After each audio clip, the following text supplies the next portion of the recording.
todos sejam muito bem-vindos a mais uma aula. Eu sou a professora Shirley Botelho do Componente de História e te convido a dar uma olhada no nosso objeto de conhecimento. Aula de número 8 tem como objeto de conhecimento período entre guerras, crise de 1929 e a ascensão dos regimes totalitários, nazismo e fascismo. E tem como detalhamento o fascismo italiano e o nazismo alemão. Vamos então à nossa aula.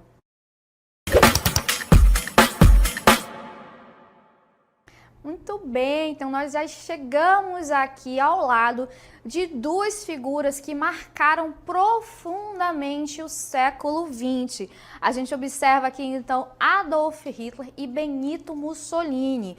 Ambos, em seus respectivos países, fundaram regimes totalitários que vão moldar drasticamente a configuração histórica, política e social da Europa e também ter influência mundial no século XX. Então, esse período que a gente está estudando é um período que a gente conhece como período entre guerras. Então, o fascismo italiano e o nazismo alemão, eles representam essas duas ideologias totalitárias que surgiram justamente nesse período. Por que período entre guerras, professora? Porque é o período intermediário que divide ali a Primeira Guerra Mundial, que aconteceu entre 1914 e 1918, e a segunda, que vai ocorrer entre 1939 até 1945. Então, esse período é um período muito específico da história, que vai ocorrer circunstâncias em várias esferas da sociedade que vão culminar na ascensão desses regimes totalitários. Então, é um período marcado por um colapso econômico profundo ocasionado após a Primeira Guerra Mundial. Então, lembrando que a Primeira Guerra Mundial, ela ocorre na Europa. Então, a Europa, ela sai devastada. Mesmo os países vencedores vão ter muitas perdas humanas e materiais. Então, vai ser um período de grande instabilidade política, instabilidade social, onde vai haver a queda de grandes impérios, como o Império Austro-Húngaro, o Império Otomano também vai ser fragmentado, vai deixar de existir. Somado a esse processo de queda de impérios, de grande crise econômica e social, a gente vai ter a Revolução Russa em 1917, que também vai ser responsável pela derrubada da monarquia czarista na Rússia. Então, todos esses eventos de crise social, econômica, política vão fazer com que surjam movimentos sindicais, onde os trabalhadores eles vão acabar reivindicando por meio de protestos melhores condições de trabalho, melhores condições de vida. E a Europa se vê com um receio muito grande da ascensão do comunismo, dessas ideias socialistas em seus países. Então, as classes dominantes, as classes empresariais, os setores mais conservadores da sociedade, eles vão acabar apoiando as ideias que esses regimes trazem. Por quê? Porque são regimes que vêm com um discurso convencendo a sociedade de que eles irão resolver os problemas emergentes que estão ali surgindo. Então, eles vêm com a ideia de restaurar a glória, a antiga glória desses países por meio da ação de um partido totalitário. Então, cada um desses partidos, eles têm características distintas. É claro que eles vão compartilhar algumas semelhanças em sua abordagem política e social, mas a gente vai observar que, além dessas semelhanças, eles também têm suas distinções. A gente vai observar agora qual é o conceito, portanto, de totalitarismo. O totalitarismo é um sistema político onde o líder detém controle absoluto sobre os direitos dos cidadãos, alegadamente em benefício da nação. Então, voltando aqui para a gente discutir um pouquinho esse trecho, nesses regimes totalitários, o cidadão, ele está a serviço da nação. É diferente do que a gente tem hoje de entendimento do papel do Estado, certo? Então, para a gente, nos dias atuais, o Estado, ele é responsável por manter o bem-estar da sua população. Enquanto que a ideia para esses regimes totalitários é que o povo deve garantir a manutenção desses regimes. Então, não é o Estado que vai atuar em prol do povo, é o povo que vai garantir que o Estado permaneça, que vai obedecer o Estado, a fim de que ele cuide da nação. Então, voltando aqui para o nosso texto, esse líder, que pode ser uma pessoa, um grupo ou um partido, ele impõe uma ideologia oficial e exerce controle total sobre os meios de comunicação. Geralmente, o governo totalitário elimina escolas particulares e impõe ali um ensinamento alinhado com a ideologia do partido nas escolas públicas. Então, volta aqui comigo que é um dos aspectos mais importantes desses regimes totalitários quanto à educação, porque eles acreditam que devem incutir na cabeça das crianças, desde muito pequeno, as ideias do seu regime, para evitar que quando a criança se torne, portanto, adulto, ela acabe sendo seduzida por ideias socialistas ou ideias contrárias ao regime. Então, essa é apenas uma das características dos regimes totalitários, certo? Agora vamos analisar um pouco mais profundamente cada uma dessas características. A gente tem aqui as características do totalitarismo, como a concentração do poder nas mãos de um único governante, que pode ser um indivíduo, uma pessoa, ou também pode ser um partido, um grupo, certo? Então, no totalitarismo, a gente observa aqui que todo o poder concentrado nesse único líder, ou partido, ou grupo, e ele toma todas as decisões políticas, econômicas e sociais. Então, esse poder absoluto, ele impede qualquer forma de democracia ou de oposição, o que torna o governante, portanto, uma autoridade única.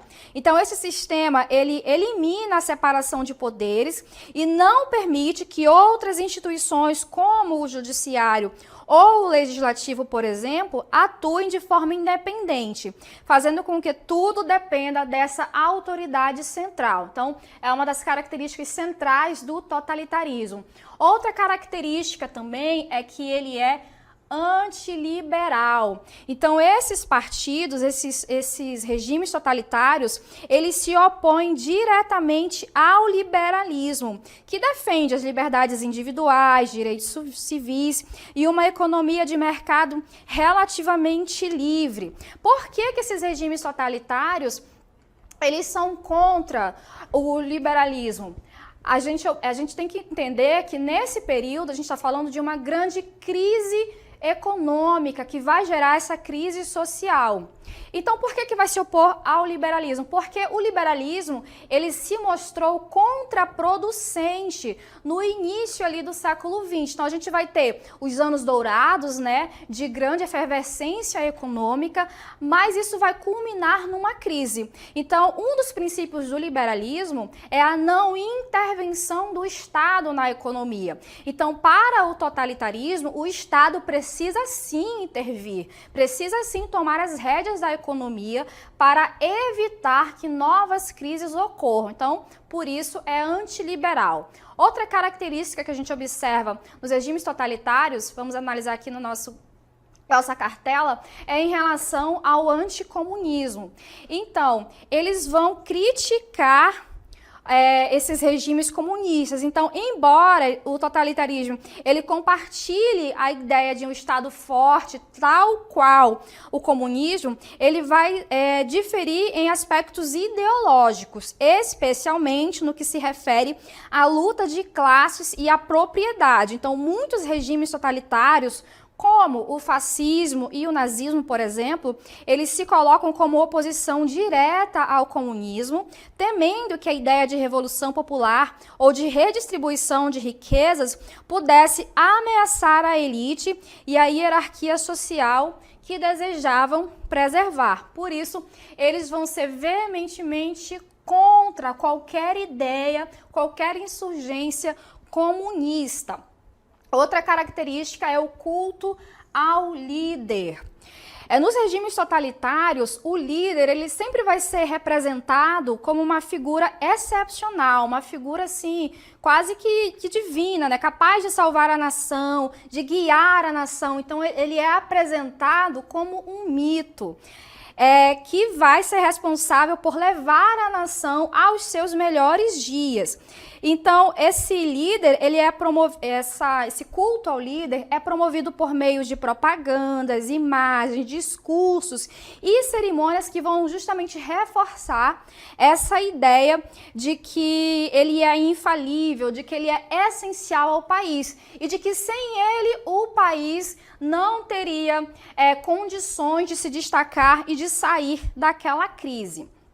Uma característica também que a gente observa é quanto ao militarismo. Eles são regimes muito disciplinados, hierarquizados. Então as forças armadas elas vão ser exaltadas e muitas vezes se tornam parte essencial da cultura e da propaganda. Além disso, o uso dessa estratégia do militarismo permite com que o governo controle a população por meio da força, do medo, além de preparar a sociedade para possíveis conflitos. Então, eles colocam sempre um inimigo do Estado. Então, sempre vai ter um inimigo querendo derrubar o Estado, sempre vai ter um inimigo querendo derrubar a nação, um inimigo que precisa ser derrotado. E como que esse inimigo vai ser derrotado? Vai ser derrotado através das Forças Armadas. Então, o uso do militarismo, do exército, eles vão sempre fazer passeatas, colocar o exército para ser exibido para a população como uma forma também de manipular e de colocar para a população, olha, o Estado está protegido, o regime está funcionando, então o militarismo também é uma característica essencial desses regimes totalitários. Vamos observar demais características. Tem a questão do nacionalismo extremado, lembrando que naquele período, tanto a Alemanha quanto a Itália, apesar de ter terminado a guerra no lado vitorioso, só para a gente contextualizar, ela inicia a guerra ao lado da Alemanha, mas ali pelo meio ela vai trocar de lado. Então, a Inglaterra vai prometer algumas vantagens para a Itália, e ela vai se aliar à Inglaterra. No entanto, a Itália, os italianos eles vão se sentir prejudicados, vão se sentir humilhados, porque as concessões prometidas para eles se retirarem da guerra, elas não foram concretizadas. Então, eles se sentiram enganados pelos ingleses e vai surgir essa questão do nacionalismo extremado, de que a gente precisa de que a nação precisa se unir em prol de um bem maior, que é o bem da nação. Então, esses regimes, eles vão utilizar essa ideia de amor à nação, de amor à pátria, esse nacionalismo extremado para garantir, para ganhar cada vez mais adeptos entre o seu povo. Outra característica que a gente observa é quanto ao expansionismo. Então, o expansionismo, ele é a busca por entender o território e por estender, na verdade, o território e a influência de uma nação para além das suas fronteiras, geralmente sob a justificativa de que essa expansão ela é necessária para o crescimento e para a segurança do país. Então, os regimes totalitários, eles vão frequentemente adotar políticas expansionistas para obter recursos, aumentar seu poder e reforçar o orgulho nacional. Além disso, o expansionismo é apresentado como um direito natural ou uma missão histórica da nação, e ele é promovido pela propaganda estatal como algo positivo e patriótico. Outra característica é o controle dos meios de comunicação. Esse controle dos meios de comunicação é uma prática fundamental dos regimes totalitários que veem a mídia como uma ferramenta poderosa para influenciar e manipular a opinião pública. Então, ao controlar jornais, rádios, cinemas, esse regime garante que somente a versão oficial dos fatos seja transmitida, o que eliminaria qualquer possibilidade de crítica ou de oposição ao regime. Então, a censura e a propaganda são amplamente usadas para criar uma visão distorcida, né, da realidade, onde o governo e o líder são sempre retratados como heróis, enquanto inimigos e opositores são vilanizados. Esses regimes, eles também têm como característica serem antidemocráticos. Eles rejeitam completamente os princípios democráticos, como a liberdade de expressão, o direito de oposição e o pluralismo político. Então, a democracia, ela é vista como uma ameaça ao poder centralizado e ela é descrita como ineficiente ou fraca. Lembra lá que eles passaram por um período de crise? Então, para eles, o que vai ocasionar essa crise também é a ineficiência do governo, de um governo, então, até então, democrático. Por isso, eles vão propor esse Estado forte, centralizado, atuante e que não tem espaço para o debate democrático. Então, os processos democráticos, como eleições livres e representativas, são eliminados ou transformados em mera formalidade, com resultados manipulados para garantir ali a manutenção do regime no poder. E, por fim, a gente tem como característica a existência de um partido único. Então, a presença de um único partido é característica desses regimes, porque já que a gente estamos falando de um regime antidemocrático, não há espaço para pluralidade de partidos. Então, ocorre aqui a existência de um partido único. Então, já abrimos, né, o panorama geral sobre o que são os regimes totalitários, o que é o totalitarismo, agora a gente vai entrar um pouquinho para entender a dinâmica, o funcionamento do fascismo e do nazismo. Mas agora vamos para o fascismo que ocorreu, que surgiu na Itália. Vamos analisar agora o contexto histórico para o surgimento do fascismo. Então, naquele cenário, naquele período pós Primeira Guerra Mundial, em que a Itália passava por uma profunda crise, não só a Itália, certo? Mas a Europa como um todo passava por uma profunda crise econômica, uma crise social. Então, esse cenário de instabilidade política, social e econômica é causado pela perda de empregos, há uma alta taxa de pessoas desempregadas na Europa, pessoas mendigando. Então, a gente vê esse cenário social muito caótico. Isso vai fazer com que ocorra o descontentamento popular, então causado por essas altas taxas de desemprego, essa inflação galopante. Então, vai fazer com que ocorra uma agitação social, onde os sindicatos vão surgir, os trabalhadores vão começar a se organizar e eles vão desencadear uma série de greves e protestos pela Itália. Então, isso vai ser muito preocupante para as classes conservadoras, vai ser muito preocupante para a burguesia, que vê esse cenário como uma ameaça à manutenção do sistema. E aí vai surgir, portanto, a figura de Benito Mussolini. Ele vai criar a Face Italiani de combatimento em 1919. Esse grupo era um grupo paramilitar que vai surgir para lutar, brigar contra o crescimento do regime, das ideias socialistas na Europa. Por que face? Por que fascismo? Porque face significa feixe. Então a gente observa aqui, retornando, observem aí o símbolo do fascismo, são várias hastes de madeira unidas. Por quê?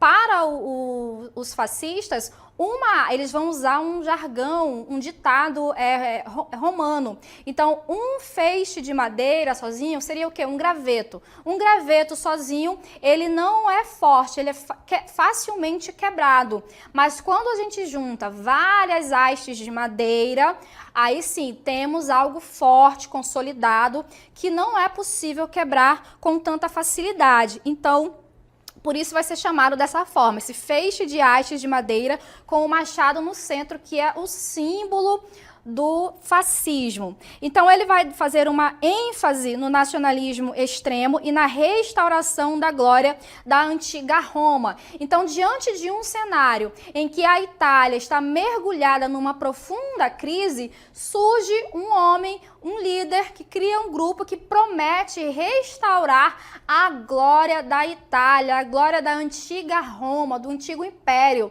Então não fica tão difícil assim das pessoas acabarem comprando essa ideia, já que elas estão descontentes com o governo vigente. Então surge essa figura que faz promessas de mudanças e acaba fazendo com que várias pessoas apoiem o governo. E em 1921, o partido fascista, certo? Em 1921, Mussolini ele funda o Partido Nacional Fascista. Então, temos então um partido que vai competir para cadeiras no Congresso.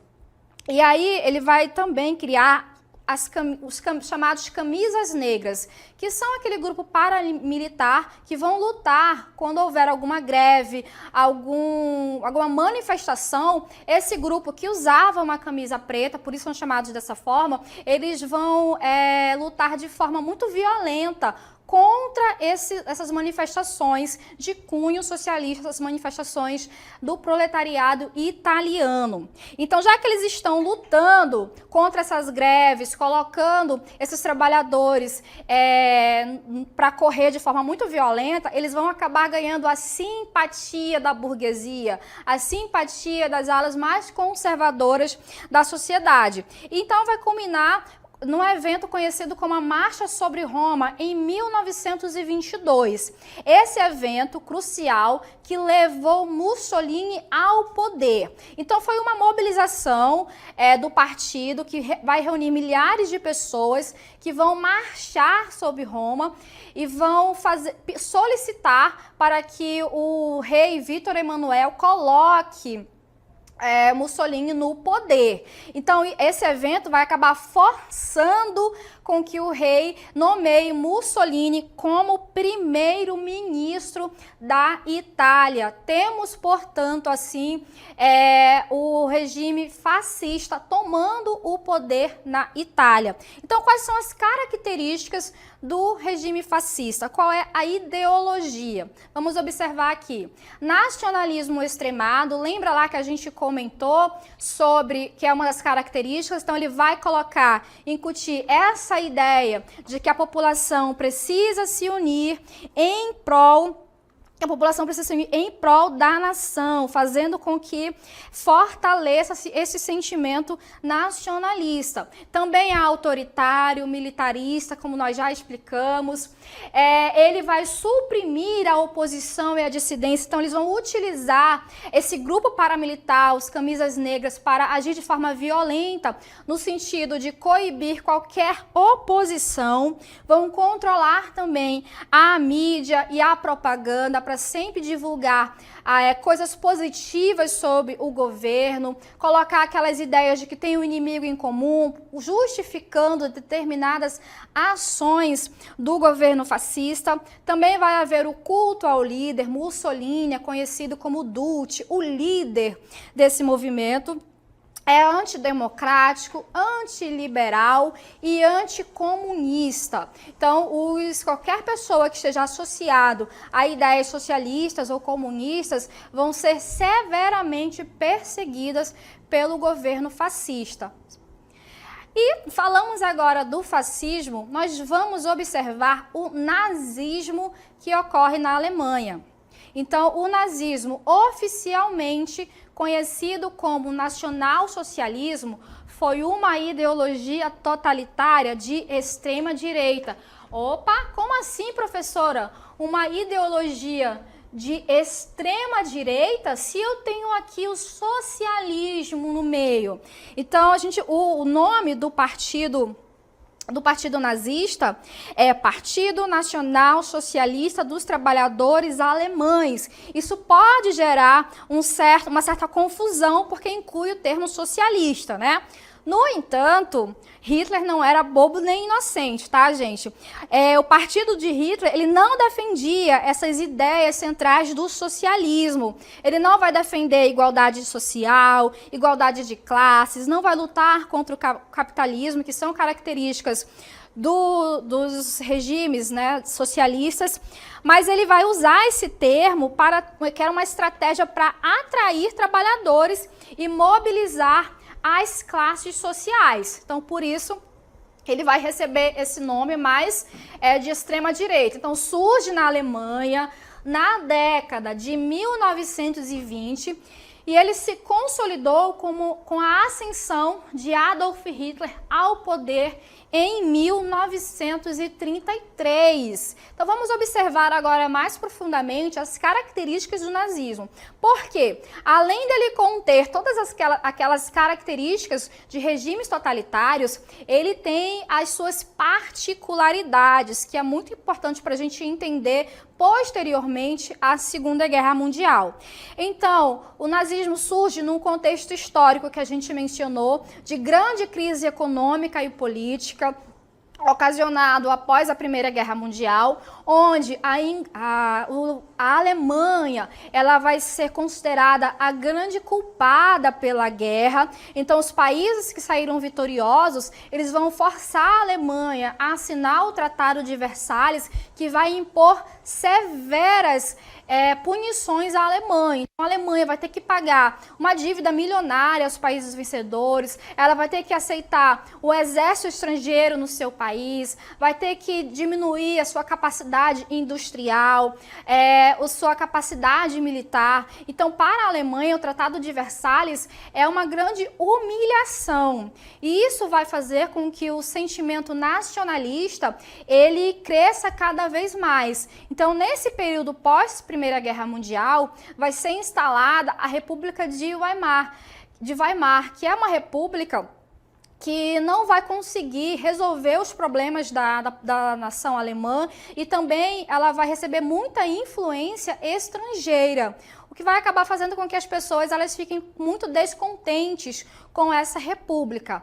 Além disso, a crise de 29, né, a quebra da Bolsa de Valores de 29 nos Estados Unidos também vai piorar ainda mais a situação social e econômica da Alemanha. E é nesse contexto também de crise que surge a figura, né, de Adolf Hitler, líder do Partido Nacional Socialista dos Trabalhadores Alemães, que é fundado em 1919.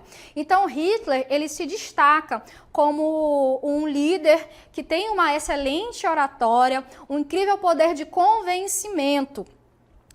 Em 1923, Hitler vai tentar um golpe que não vai ser bem sucedido e ele vai ser preso. E é na cadeia que ele vai escrever um livro muito famoso que vai ser responsável pela divulgação da ideologia alemã, que é Minha Luta.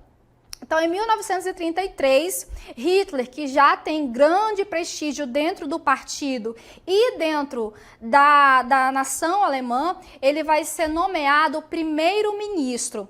Em 1934, com a morte do presidente, ele vai acabar unindo esses dois cargos, tanto de presidente quanto de primeiro-ministro, e ele assume o poder na Alemanha, implantando de vez o nazismo na nação alemã. E quais são, portanto, as características do nazismo? A gente vai ter o racismo e o antissemitismo, que são características muito marcantes dentro do nazismo. Então a ideologia nazista ela está centrada na ideia de que a raça ariana era superior a outras raças. E antissemita porque eles colocavam a culpa por todas as mazelas da Alemanha nos judeus. Então também vai ser pautado por um discurso de eugenia, né, de higiene racial. Então ela defendia que só os alemães eram puros, então eles precisavam purificar a Alemanha, eliminando qualquer grupo que destoasse do ideal ariano, do ideal alemão. Além de ser um regime totalitarista, defendiam também a teoria do espaço vital. Que teoria é essa? É uma teoria de que a Alemanha, para crescer, precisava se expandir. Lembra lá do expansionismo? Então, para desenvolver a economia, a cultura, a sociedade alemã, eles precisavam de cada vez mais espaço. Utilizavam muito a questão da propaganda nos jornais, nas mídias, cultuando o regime, cultuando o líder, e utilizavam também de extrema violência como uma forma de se manter no poder e intimidar as pessoas e os seus opositores, certo? Então, nós finalizamos assim a nossa aula.